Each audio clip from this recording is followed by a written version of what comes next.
നമുക്ക് തലസ്ഥാനത്ത് നിന്ന് തന്നെ ആരംഭിക്കാം. കേരളത്തിന്റെ പവിത്രമായ നിയമസഭയ്ക്ക് മുന്നിൽ നിന്നും ആർ രാജീവ് ചേരുകയാണ്. രാജീവിലേക്കാണ് ആദ്യം പോകുന്നത്. രാജീവ്, താങ്കളുടെ പുറകിൽ നമ്മുടെ വളരെ വിശാലമായ കേരള നിയമസഭ കാണാൻ കഴിയുന്നുണ്ട്. അപ്പോൾ ആ നിയമസഭയുടെ പടവുകൾ കടന്ന് ഇനി ആർക്കൊക്കെ വരാൻ പറ്റും എന്നറിയാൻ ഈ രാത്രി മാത്രം കാത്തിരുന്നാൽ മതി. കേരളത്തെ സംബന്ധിച്ചിടത്തോളം 1957 ഐക്യ കേരളം രൂപപ്പെട്ട ശേഷം ഒരുപാട് തിരഞ്ഞെടുപ്പുകൾ കടന്നുപോയെങ്കിലും ഇത്രത്തോളം വൈകാരികമായ കാഴ്ചകൾ കണ്ട, ഇത്രത്തോളം സങ്കീർണമായ അടിയൊഴുക്കുകൾ ഏതുവഴിയൊക്കെ പോയി എന്നറിയാത്ത ഏറ്റവും വാശിയേറിയ തിരഞ്ഞെടുപ്പ്, ഏതാണ്ട് 140 മണ്ഡലങ്ങളിലും ത്രികോണ മത്സരത്തിന് സമാനമായ പശ്ചാത്തലമുണ്ടായ ഒരു തിരഞ്ഞെടുപ്പാണ്. അപ്പോൾ എന്താണ് ഈ നിമിഷത്തിൽ രാജീവിന് തോന്നുന്നത്? 3 മുന്നണികളുടെയും പ്രതീക്ഷകൾ എത്രത്തോളം?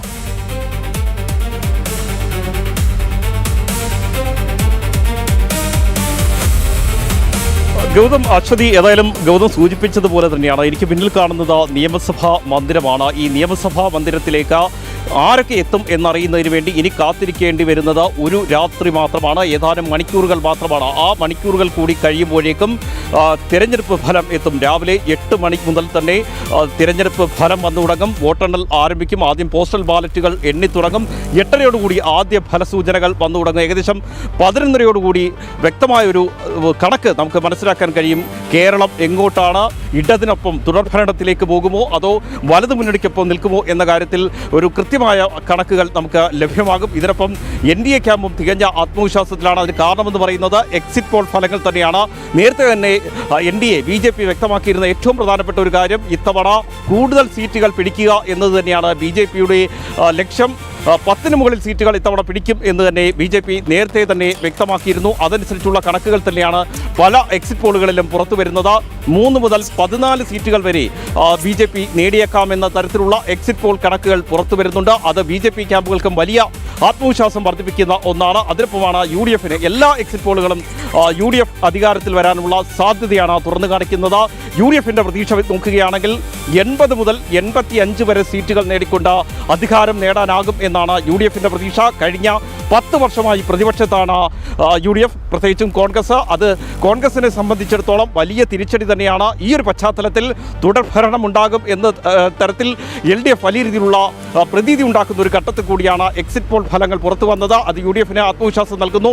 ഞാൻ നേരത്തെ പറഞ്ഞതുപോലെ 80 മുതൽ 85 സീറ്റുകൾ വരെയാണ് കോൺഗ്രസ് കണക്ക് കൂട്ടുന്നത്. അതേസമയം തന്നെ തുടർഭരണം ഉണ്ടാകും എന്നാണ് LDF കണക്ക് കൂട്ടുന്നത്. ഇന്നും LDFന്റെ കണക്കുകൂട്ടൽ അനുസരിച്ച് പറയുകയാണെങ്കിൽ 75 സീറ്റുകൾ നേടിക്കൊണ്ട് തുടർഭരണം നേടാനാകും എന്നാണ് LDFന്റെ കണക്കുകൂട്ടൽ. CPMന്റെ കണക്കുകൂട്ടൽ.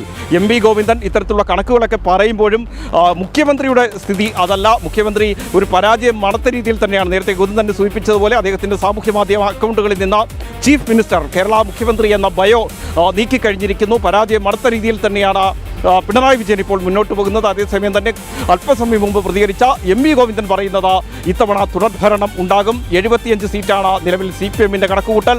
80 മുതൽ 85 സീറ്റ് വരെ നേടാൻ കഴിയുമെന്ന കോൺഗ്രസ് കണക്ക് കൂട്ടുന്നു. അതേസമയം എക്സിറ്റ് പോൾ ഫലങ്ങൾ അനുസരിച്ച് നോക്കുകയാണെങ്കിൽ 14 സീറ്റ് വരെ നേടാൻ കഴിയുമെന്ന പ്രതീക്ഷയിലാണ് BJP. അങ്ങനെയെങ്കിൽ തൂക്ക് മന്ത്രിസഭയുണ്ടാകാനുള്ള, തൂക്ക് സർക്കാർ ഉണ്ടാകാനുള്ള സാധ്യതകളുണ്ട് എന്ന് തന്നെയാണ് NDA കേന്ദ്രങ്ങൾ ഉറച്ചു വിശ്വസിക്കുന്നത്. അതായത് ആർക്കും ഭൂരിപക്ഷമില്ലാത്ത അവസ്ഥയിലേക്ക് എത്താൻ ഉള്ള സാധ്യത പോലും നിലനിൽക്കുന്നുണ്ട്. പ്രവചനാതീതമാണ് ഇത്തവണ കേരളം എന്ന കാര്യത്തിൽ സംശയമില്ല. നേരത്തെ അശ്വതി സൂചിപ്പിച്ചതുപോലെ തന്നെ പ്രവചനങ്ങൾക്കുമൊക്കെ അപ്പുറത്താണ് ഇത്തവണ കേരള നിയമസഭയിലെ ഫലം എന്നത് സംബന്ധിച്ച ആശങ്കയൊക്കെ നിലനിൽക്കുന്നത്. കാരണം കൃത്യമായൊരു പ്രവചനത്തിലേക്ക് പോകാൻ ആരും കഴിയുന്നില്ല. എക്സിറ്റ് പോൾ പരിശോധിച്ചാൽ പോലും കൃത്യമായൊരു 75-80 ആ രീതിയിൽ ഫലം എത്താനുള്ള സാധ്യത, UDF എത്താനുള്ള സാധ്യതയുണ്ട് എന്നാണ് എക്സിറ്റ് പോൾ ഫലങ്ങളും സൂചിപ്പിക്കുന്നത്. ഏതായാലും വളരെ നിർണായകമായ ഒരു തെരഞ്ഞെടുപ്പ്. ആ നിർണായകമായ തെരഞ്ഞെടുപ്പിൽ ആര് ജയിക്കും എന്നറിയാനും ഇനി മണിക്കൂറുകൾ മാത്രം നീളുന്ന ആ കാത്തിരിപ്പിലാണ്. ആ രീതിയിലുള്ള ആശങ്ക എല്ലാ ക്യാമ്പുകൾക്കുമുണ്ട്. ഇന്ന് കോൺഗ്രസിൻ്റെ കാര്യം നോക്കുകയാണെങ്കിൽ KPCC ആസ്ഥാനത്ത് വലിയ പന്തലൊക്കെ ഇട്ടുകൊണ്ട് നാളെ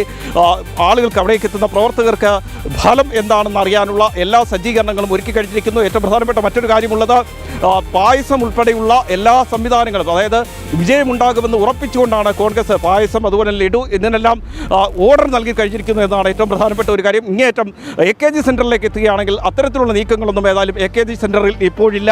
യാതൊരു തരത്തിലുള്ള അത്തരം അടിസ്ഥാന സൗകര്യമുള്ള സംവിധാനങ്ങളോ ഒന്നും ഒരുക്കിയിട്ടില്ല. ഫലം ഏതായാലും തുടർഭരണമാണ് എന്ന് പറയുമ്പോൾ പോലും അത്തരം വലിയ ഒരു ആത്മവിശ്വാസം AKG സെൻറ്ററിൽ ഇല്ല എന്നതാണ് ഏറ്റവും പ്രധാനപ്പെട്ട മറ്റൊരു കാര്യം. ഏതായാലും എല്ലാ എക്സിറ്റ് പോളും ചൂണ്ടിക്കാണിക്കുന്നത് പോലെ 3 മുതൽ 14 സീറ്റുകൾ വരെ BJP നേടിയേക്കാം, NDA നേടിയേക്കാം എന്ന് പറയുമ്പോൾ അതിൻ്റെ ഒരു ആത്മവിശ്വാസം ഏതായാലും NDA ക്യാമ്പുകൾക്കുണ്ട്, BJP ക്യാമ്പുകൾക്കുണ്ട്. നമുക്കറിയാം പല തരത്തിൽ നമ്മൾ ചർച്ച ചെയ്തിട്ടുള്ളതാണ്. നേരത്തെ പശ്ചിമ ബംഗാളിൽ ഒരു സീറ്റ് പോലും ഇല്ലാതിരുന്ന BJP ആണ് ഇപ്പോൾ ഭരിക്കാനുള്ള തയ്യാറെടുപ്പിലേക്ക് വരുന്നത്. എക്സിറ്റ് പോൾ ഫലങ്ങൾ BJPക്ക് കേവല ഭൂരിപക്ഷം പ്രവചിക്കുമ്പോൾ വർഷങ്ങൾക്ക് മുമ്പുള്ള സാഹചര്യം എന്താണെന്ന് ഗൗതത്തിന് നന്നായി അറിയാം. വർഷങ്ങൾക്ക് മുൻപ് ഒരു MLA പോലും ഇല്ലാതിരുന്ന സ്ഥാനത്ത് നിന്നാണ് ഇത്ര വലിയൊരു നേട്ടത്തിലേക്ക് എത്തിയിരിക്കുന്നത്. അതേ അവസ്ഥ തന്നെ, അതേ സാഹചര്യത്തിലൂടെ കേരളവും കടന്നു പോകുന്നു എന്നതാണ് ഏറ്റവും പ്രധാനപ്പെട്ട ഒരു കാര്യം. ഒരു സീറ്റുമായി നേരത്തെ അക്കൗണ്ട് തുറന്നെങ്കിൽ പിന്നീട് MLA സ്ഥാനം ഇല്ലാത്ത അവസ്ഥയിലേക്ക് എത്തുന്നു. ഇപ്പോൾ എല്ലാ എക്സിറ്റ് പോളുകളും 3 മുതൽ 14 വരെ സീറ്റുകൾ ലഭിക്കാമെന്ന് പറയുമ്പോൾ കേരളത്തിലേക്കും പതിയെ BJP ചുവട് ഉറപ്പിക്കുകയാണ് എന്ന് നിസ്സംശയം നമുക്ക് പറയാൻ കഴിയും. ഗൗതം, ഓക്കെ രാജീവ്, എന്തായാലും അത് തന്നെയാണ് ഈ നിയമസഭാ തെരഞ്ഞെടുപ്പിന്റെ ഏറ്റവും വലിയ സവിശേഷത. ഭാരതീയ ജനതാ പാർട്ടിയുടെ രഥം അങ്ങ് ഉത്തര ഭാരതത്തിൽ നിന്നും ദക്ഷിണ ഭാരതത്തിന്റെ ഇങ്ങേയറ്റത്തുള്ള കേരളത്തിലേക്ക് എത്തുകയാണ്. പിന്നെ കോൺഗ്രസ് ഓഫീസിൽ 2 വർഷം മുമ്പ് ഹരിയാന തെരഞ്ഞെടുപ്പിന് പായസവും ലഡുവും വെച്ച് പറമ്പി കമത്തിക്കളയായിരുന്നു ഡൽഹിയിൽ. അപ്പം അതാണ് എനിക്ക് പെട്ടെന്ന് ഓർമ്മ വന്നത്. അപ്പോൾ അതിനുള്ള സാധ്യത തള്ളിക്കളയാൻ പറ്റത്തില്ല. ഗൗതം, ഒരു ചൊല്ലുണ്ട്, തല വീണാൽ ഉടലും വീഴുമെന്ന്. ഞാൻ പറഞ്ഞത് തലസ്ഥാനത്തെ തദ്ദേശ തെരഞ്ഞെടുപ്പാണ്, കോർപ്പറേഷൻ പിടിച്ചു. അപ്പോൾ ഇനി BJPയുടെ പ്രധാനപ്പെട്ട A ക്ലാസ് മണ്ഡലങ്ങളെല്ലാം ഉള്ള സ്ഥലം കൂടിയാണ് ഈ തലസ്ഥാനം എന്ന് പറയുന്നത്. അപ്പോൾ അവിടെ എവിടെയൊക്കെ താമര വിരിയും, ആ താമര വിരിയുമ്പോൾ പലരുടെയും നെഞ്ചിലൊരു മിന്നൽ കൂടി ആളും. ഉറപ്പായിട്ടും അത് തന്നെയാണ് ഭാരതീയ ജനതാ പാർട്ടിയുടെ പടയോട്ടം. നാളെ എവിടെയൊക്കെ ഉണ്ടാകുമെന്നത് തന്നെയാണ് രാഷ്ട്രീയ കേരളം ഉറ്റുനോക്കുന്നത്.